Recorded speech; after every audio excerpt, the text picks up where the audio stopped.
ನಮಸ್ತೆ ಸ್ನೇಹಿತರೆ, ಅನಿತಾಸ್ buds YouTube ಚಾನಲ್ಗೆ ಸ್ವಾಗತ. ನಾವಿವತ್ತೊಂದು ಲಿಕ್ವಿಡ್ ಪೋಷಕಾಂಶಯುಕ್ತ ಆಹಾರನ ತಯಾರು ಮಾಡೋಣ, ಅಂದರೆ ಕಾಲ್ ಸೂಪನ್ನು ಮಾಡೋಣ. ಎಷ್ಟು ಸಿಂಪಲ್ಲಾಗಿ ಮೈಲ್ಡ್ ಮಸಾಲದಲ್ಲಿ ಎಷ್ಟು ಚೆಂದ ಕಾಲ್ ಸೂಪ್ ಮಾಡ್ಕೊಳ್ಬೋದು, ಆ ವಿಧಾನನ ನಾನು ಇವತ್ತು ಮಾಡಿ ತೋರಿಸ್ತಾ ಇದ್ದೀನಿ. ಮಕ್ಕಳಿಂದ ದೊಡ್ಡವರವ್ರಿಗೂ ತುಂಬಾ ಹಿತವಾಗಿ ನೋಡಿ, ಮಿತವಾದಂಥ ಖಾರ, ಹೆವಿ ಸ್ಪೈಸ್ ಇಲ್ಲ, ಮೀಡಿಯಮ್ ಆಗಿ ಖಾರನ ಹಾಕ್ಕೊಂಡು ಒಂದು ಸೂಪನ್ನು ಮಾಡೋಣ. ಈ ವಿಧಾನದಲ್ಲಿ ಮಾಡಿ ನೋಡಿ, ಸೂಪರಾಗಿರುತ್ತೆ. ಎಲ್ಲರೂ ಇಷ್ಟಪಟ್ಟು ಕುಡಿಯೋ ಥರನೇ ಇರುತ್ತೆ. ನಾನು ನಮ್ಮ ಮನೆಯಲ್ಲಿ ಯಾವ ರೀತಿ ಸೂಪನ್ನು ಮಾಡ್ತೀನಿ ಆ ವಿಧಾನನ ನಿಮ್ಮೊಟ್ಟಿಗೆ ಶೇರ್ ಮಾಡ್ಕೊಳ್ತಿದ್ದೀನಿ. ನೋಡಿ, ಇಷ್ಟೇ ಮೈಲ್ಡ್ ಮಸಾಲ, ಅದನ್ನು ಸ್ವಲ್ಪ ಫ್ರೈ ಮಾಡ್ಕೊಳ್ಳೋಣ. ಮೊದಲಿಗೆ ಒಂದು ಚಿಕ್ಕ ಬಾಣಲಿನ ಇಟ್ಟು ಒಂದು 2 ಸ್ಪೂನಷ್ಟು ಎಣ್ಣೆನ ಹಾಕ್ಕೊಂಡಿದ್ದೀನಿ. 2 ಪೀಸ್ ಚಕ್ಕೆ, 2 ಏಲಕ್ಕಿ, 4 ಲವಂಗ ಹಾಕ್ಕೊಂಡಿದ್ದೀನಿ. ನೋಡಿ, 1 ಗಡ್ಡೆಯಷ್ಟು ಬೆಳ್ಳುಳ್ಳಿ, ದೊಡ್ಡ ಗಡ್ಡೆ ಆದರೆ, ಚಿಕ್ಕದಾದರೆ 2 ಹಾಕ್ಕೊಳ್ಳಿ. ಅರ್ಧ ಈರುಳ್ಳಿನ ಹಾಕ್ಕೊಂಡಿದ್ದೀನಿ. 1.5 ಇಂಚಷ್ಟು ಶುಂಠಿನ ಹಾಕ್ಕೊಂಡಿದ್ದೀನಿ. ಜಿಂಜರ್ ರಸ ಬಹಳ ಒಳ್ಳೆಯದು. ಕೀಲು ನೋವುಗಳಿರ್ಬೋದು ಅಥವಾ ಮೂಳೆಗಳಲ್ಲಿ ವೀಕ್ನೆಸ್ ಇರ್ಬೋದು, ಇದಕ್ಕೆಲ್ಲ ಕಾಲ್ ಸೂಪು ತುಂಬಾ ಒಳ್ಳೆಯದು, ತುಂಬಾ ಆರೋಗ್ಯವರ್ಧಕ ಅಂತಲೇ ಹೇಳ್ಬೋದು. 4 ಹಸಿಮೆಣಸಿನ್ಕಾಯಿನ ಹಾಕ್ಕೊಳ್ತಿದ್ದೀನಿ, ಚಿಕ್ಕದು ಅದು, ಮುರಿದು ಹಾಕ್ಕೊಳ್ತಿದ್ದೀನಿ. ಹಾಗೆ ಹಾಕ್ಕೊಂಡ್ರೆ ಸ್ವಲ್ಪ ಎಣ್ಣೆಯಲ್ಲಿ ಸಿಡಿಯೋ ಚಾನ್ಸಸ್ ಜಾಸ್ತಿ ಅಂತ.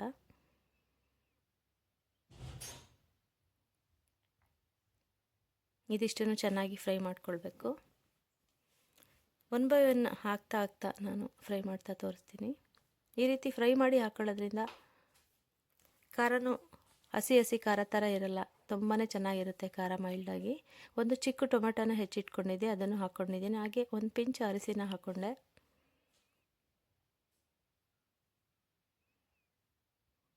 ಇದಿಷ್ಟು ಚೆನ್ನಾಗಿ ಫ್ರೈ ಮಾಡ್ಕೊಳ್ಬೇಕು.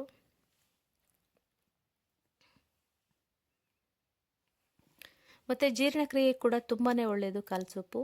ನೋಡಿ, ಮೆಣಸನ್ನು ಮಾತ್ರ ಚಿಕ್ಕ ಸ್ಪೂನಲ್ಲಿ 2 ಸ್ಪೂನಷ್ಟು ಹಾಕ್ಕೊಳ್ತಿದ್ದೀನಿ.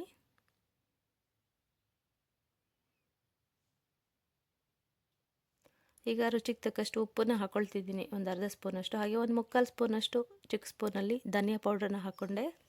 ಹಾಗೆ ಒಂದು ಅರ್ಧ ಸ್ಪೂನ್ ಅಚ್ಕಾರದ ಪುಡಿನ ಹಾಕ್ಕೊಳ್ತಿದ್ದೀನಿ. ಅದು ಕಾಶ್ಮೀರಿ ಚಿಲ್ಲಿ ಪೌಡ್ರು, ತುಂಬ ಖಾರ ಏನಿರಲ್ಲ. ಹಾಗೆ 1/4 ಸ್ಪೂನ್ ಗರಂ ಮಸಾಲ ಪೌಡ್ರು. ಹಾಗೆ ಸ್ವಲ್ಪ ಕೊತ್ತಂಬರಿ ಸೊಪ್ಪನ್ನು ಹಾಕ್ಕೊಳ್ತಿದ್ದೀನಿ, ಒಂದು ಮುಷ್ಟಿಗೂ ಕಡಿಮೆ, ಒಂದು ಅರ್ಧ ಮುಷ್ಟಿಯಷ್ಟು ಕೊತ್ತಂಬರಿ. ನೋಡಿ, ಇಷ್ಟನ್ನು ಹಾಕ್ಕೊಳ್ತಿದ್ದೀನಿ. ಅದ್ರ ಜೊತೆಗೆ ಅದನ್ನು ಒಂದು ಅರ್ಧ ಮುಷ್ಟಿಯಷ್ಟು ಪುದೀನನ ಹಾಕ್ಕೊಳ್ತಿದ್ದೀನಿ. ಫ್ಲೇವರ್ ಕೂಡ ತುಂಬ ಚೆನ್ನಾಗಿರುತ್ತೆ, ಜೊತೆಗೆ ಆರೋಗ್ಯಕ್ಕೆ ಒಳ್ಳೆಯದು. ಪುದೀನ ಡೈಜೆಷನ್ಗೆ ಭಾಳ ಒಳ್ಳೆಯದು, ಒಸಡುಗಳಿಗೆಲ್ಲ ಒಳ್ಳೆಯದು. ಆದಷ್ಟು ಪುದೀನನ ಎಲ್ಲ ಚಟ್ನಿಗಳಲ್ಲಿ ಮತ್ತು ಸಾಂಬಾರುಗಳಲ್ಲಿ ಬಳಕೆ ಮಾಡಿ. ನೋಡಿ, ಇದಿಷ್ಟು ಚೆನ್ನಾಗಿ ಫ್ರೈ ಮಾಡ್ಕೊಳ್ಬೇಕು. ನೋಡಿ, ನೀಟಾಗಿ ಫ್ರೈ ಆಗಿದೆ. ಚೆನ್ನಾಗಿ ಫ್ರೈ ಆದ ನಂತರ ತಣ್ಣಗಾಗಲಿಕ್ಕೆ ಎತ್ತಿಡ್ತಿದ್ದೀನಿ. ಆರೋಮ ತುಂಬ ಚೆನ್ನಾಗಿ ಬರ್ತಾಯಿದೆ, ಗಮ್ ಅಂತ. ನೋಡಿ, ಇಷ್ಟೇ ಮೈಲ್ಡ್ ಮಸಾಲ. 4 ಕಾಲಿಗೆ ಇಷ್ಟು ಮಸಾಲಾನ ಹಾಕ್ಕೊಂಡಿದ್ದೀನಿ. ಇದು ತಣ್ಣಗಾಗೋಷ್ಟರಲ್ಲಿ ಕಾಲಿಗೆ ಒಗ್ಗರಣೆ ಹಾಕ್ಕೊಂಡ್ಬಿಡೋಣ. ಸ್ಟವ್ ಹಚ್ಚಿ ನಾನೊಂದು ಕುಕ್ಕರ್ನ ಇಟ್ಕೊಳ್ತಿದ್ದೀನಿ. ಒಂದು 2.5 ಸ್ಪೂನಷ್ಟು ಎಣ್ಣೆ ಹಾಕ್ಕೊಂಡಿದ್ದೀನಿ ಅಷ್ಟೇ, ಜಾಸ್ತಿ ಎಣ್ಣೆ ಹಾಕ್ಕೊಂಡಿಲ್ಲ. ನೋಡಿ, ಎಣ್ಣೆ ಕಾಯ್ದಿತ್ತು. 1 ಈರುಳ್ಳಿನ ಕಟ್ ಮಾಡಿ ಹಾಕ್ಕೊಂಡಿದ್ದೀನಿ.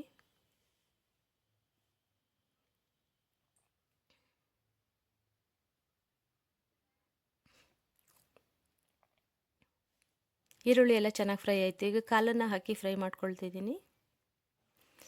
ಕಾಲ್ ಸೊಪ್ಪು ಬರೀ ಮೂಳೆಗಳ ಆರೋಗ್ಯಕ್ಕೆ ಮಾತ್ರ ಅಲ್ಲ, ಚರ್ಮದ ಆರೋಗ್ಯಕ್ಕೂ ಕೂಡ ತುಂಬಾ ಒಳ್ಳೆಯದು ಫ್ರೆಂಡ್ಸ್. ಇದರಲ್ಲಿ ಕಾಲಜನ್ ಅನ್ನೋ ಅಂಶ ಇರುತ್ತೆ, ಹಾಗಾಗಿ ಚರ್ಮದ ಆರೋಗ್ಯನ ಉತ್ತೇಜನಗೊಳಿಸುತ್ತೆ. ಮತ್ತು ಎಲಾಸ್ಟಿನ್ ಉತ್ಪಾದನೆಯಲ್ಲಿ ಇದು ತುಂಬಾ ಪ್ರಮುಖ ಪಾತ್ರನೇ ವಹಿಸುತ್ತೆ. ಹಾಗಾಗಿ ಕಾಲ್ ಸೊಪ್ಪು ನಿಜವಾಗ್ಲೂ ಆರೋಗ್ಯಕ್ಕೆ ಒಳ್ಳೆಯದು.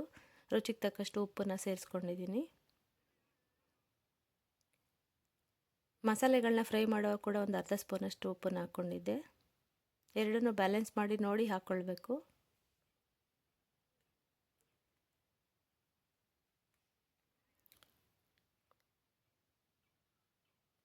ಇದರಲ್ಲಿರೋಂಥ ಜಿಲಟಿನ್ ಅಂತ ಒಂದು ಅಂಶ ಇರುತ್ತೆ, ಆ ಅಂಶ ಕರುಳಿನ ಒಳ ಪದರನ ಭದ್ರಗೊಳಿಸುತ್ತೆ. ಹಾಗಾಗಿ ಆರೋಗ್ಯಕ್ಕೆ ತುಂಬಾ ಒಳ್ಳೆಯದು ಕಾಲ್ ಸೊಪ್ಪು.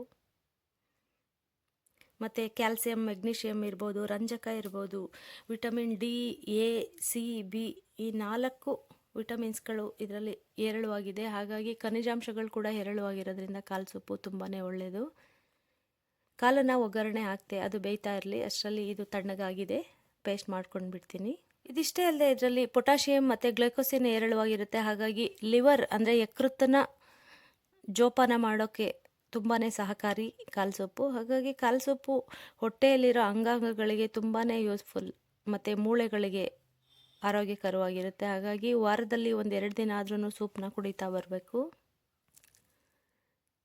ಪೇಸ್ಟ್ ಮಾಡ್ಕೊಂಡು ಬಿಡ್ತೀನಿ. ಎಲ್ಲ ಇದರಲ್ಲಿ ಸುರ್ಕೊಂಡಿದ್ದೀನಿ. ಸ್ವಲ್ಪ ನೀರನ್ನು ಹಾಕ್ಕೊಳ್ತೀನಿ. ನಮಗೆ ಬೋನ್ಸಿಗೆ ಬೇಕಾಗಿರೋಂಥ ಕ್ಯಾಲ್ಸಿಯಮ್ಮು, ವಿಟಮಿನ್ಸ್ ಇರ್ಬೋದು, ಪೊಟ್ಯಾಷಿಯಮ್ ಇರ್ಬೋದು ಹೇರಳವಾಗಿ ನಾನ್ ವೆಜ್ಜಲ್ಲಿ ಸಿಗೋದ್ರಿಂದ ನಮಗೆ ಬೇಗ ಹೆಲ್ಪ್ ಆಗುತ್ತೆ. ವೆಜಿಟೇರಿಯನ್ಸು ಸೊಪ್ಪು ತರಕಾರಿಯಲ್ಲೇ ತೊಗೊಳ್ಬೇಕಾಗತ್ತೆ. ನೋಡಿ ಪೇಸ್ಟನ್ನು ನುಣ್ಣಗೆ ಮಾಡ್ಕೊಂಡಿದ್ದೀನಿ. ಅಷ್ಟರಲ್ಲಿ ಕಾಲು ಫ್ರೈ ಆಗ್ತಿದೆ, ನೋಡ್ಕೊಳ್ಳೋಣ ಬನ್ನಿ. ನೋಡಿ ಚೆನ್ನಾಗಿ ನೀರಿನ ಅಂಶ ಎಲ್ಲ ಡ್ರೈ ಆಗಿದೆ. ಕಾಲಲ್ಲೇನು ಅಷ್ಟು ನೀರಿನ ಅಂಶ ಬಿಡಲ್ಲ. ಚೆನ್ನಾಗಿ ಒಂದು 5-10 ನಿಮಿಷ ಹುರ್ಕೊಳ್ಬೇಕು. ಹುರ್ಕೊಂಡು ನಂತರ ಮಸಾಲೆನ ಸೇರಿಸ್ಕೊಳ್ಬೇಕು.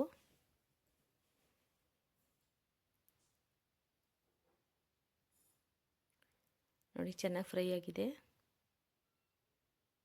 ಈಗ ನಾನು ರುಬ್ಬಿರೋ ಮಿಶ್ರಣನ ಅದರಲ್ಲಿ ಸೇರಿಸ್ಕೊಳ್ತಿದ್ದೀನಿ. ಮಸಾಲೆನ ಹಾಕಿದ ನಂತರ ಆದಷ್ಟು ಜಾಸ್ತಿನೇ ನೀರು ಹಾಕ್ಕೊಂಡು ಕುದಿಸ್ಕೊಳ್ಬೇಕು. ಸೂಪ್ ಅಂದ್ರೇ ತೆಳುವಾಗಿರುತ್ತೆ, ತುಂಬ ನೀರು ಥರನೂ ಇರಬಾರ್ದು. ನೀರಿಗಿಂತ ಸ್ವಲ್ಪ ತಿಕ್ಕಾಗಿರಬೇಕು. ಮತ್ತು ಒಂದು 10-12 ವಿಸಲ್ ಹಾಕ್ಸ್ಕೊಂಡ್ರೆ ಸಾಕು. ಸುಮ್ಮನೆ 20 ವಿಸಲ್ವರೆಗೂ ಹಾಕ್ಸ್ತಾರೆ, ಏನು ಅಗತ್ಯ ಇಲ್ಲ. ಒಂದು 10 ವಿಸಲ್ ಅಥವಾ 12 ಹಾಕ್ಸ್ಕೊಂಡ್ರೆ ಸಾಕು.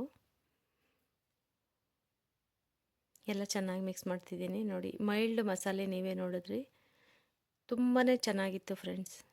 ನೀವು ಕೂಡ ಈ ವಿಧಾನದಲ್ಲಿ ಒಮ್ಮೆ ಟ್ರೈ ಮಾಡಿ, ಹಾಗೆ ಹೇಗೆ ಬಂತು ಅಂತ ಕಮೆಂಟ್ಸ್ ಹಾಕಿ ತಿಳಿಸಿ. ಅದರ ಜೊತೆಗೆ ಇದು ಆರೋಗ್ಯವರ್ಧಕ, ಹಾಗಾಗಿ ವಾರದಲ್ಲಿ ಒಂದ್ಸಾದ್ರೂ ಮಾಡಿ ಕುಡಿಯೋ ಪ್ರಯತ್ನನ ಮಾಡಿ.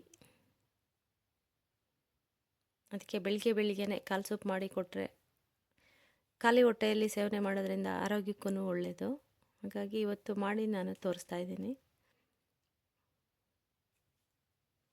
ಲಿಡ್ ಕ್ಲೋಸ್ ಮಾಡಿ ನಾನು ವಿಸಲ್ ಹಾಕಿದ್ದೀನಿ.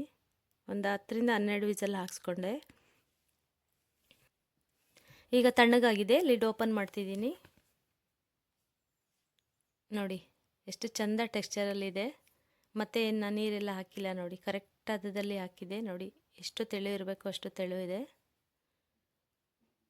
ನೀರಿಗಿಂತ ಸ್ವಲ್ಪ ತಿಕ್ಕಾಗಿರಬೇಕು, ಗಟ್ಟಿ ಇರಬಾರ್ದು, ಮಸಾಲೆ ಅನ್ನಿಸ್ಬಾರ್ದು.